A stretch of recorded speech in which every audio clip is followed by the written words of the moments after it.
വേറൊരാള് തുമ്മി അൽഹംദുലില്ലാ എന്ന് പറയുമ്പോൾ നമ്മൾ യർഹമുക്കല്ലാഹ് എന്ന് പറയണം. അതിനാണ് തസ്ബീഹ് എന്ന് പറയുന്നത്. അൽഹംദുലില്ലാ എന്ന് തുമ്മിയാണ് അൽഹംദുലില്ലാ എന്ന് പറയുമ്പോൾ കേൾക്കുന്നത് നമ്മൾ പറയണം യർഹമുക്കല്ലാഹ് എന്ന് പറയണം. ഒരു 3 വട്ടമൊക്കെ 2 വട്ടമൊക്കെ പറയാം. പിന്നെയാണ് തുമ്മാണെങ്കിൽ ശഫാഖ് അല്ലാഹ് അവന്റെ രോഗം സുഖയാക്കട്ടെ എന്ന് പറയണം. അയാൾ ഒരു പ്രാവശ്യം തുമ്മി അൽഹംദുലില്ലാ നമ്മൾ യർഹമുക്കല്ലാഹ് എന്ന് പറഞ്ഞു. പിന്നെയും അയാൾ തുമ്മി, അപ്പോഴാണ് അൽഹംദുലില്ലാ എന്ന് പറയുന്നത്. അപ്പോഴും നമ്മൾ യർഹമുക്കല്ലാഹ് എന്ന് പറഞ്ഞു. പിന്നെയും മുപ്പത് തുമ്മി.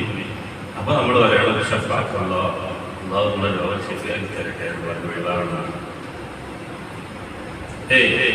അപ്പൊ ഇതുപോലെ നമ്മുടെ അനുകരിക്കുന്നൊരാള് അൽഹംദുലില്ലാ എന്ന് പറഞ്ഞ് തുമ്മുന്നതായിട്ട് കേട്ടാൽ നമ്മൾ എന്ത് ചെയ്യണം? തസ്ബീഹ് ചൊല്ലൽ സുന്നത്തുണ്ട്. പക്ഷെ ബാങ്ക് വിളിക്കുന്ന ആള് അപ്പോൾ ചെല്ലാൻ പാടില്ല. ആ ബാങ്ക് കഴിയുന്നത് വരെ പ്രേരിപ്പിക്കേണ്ടതാണ്.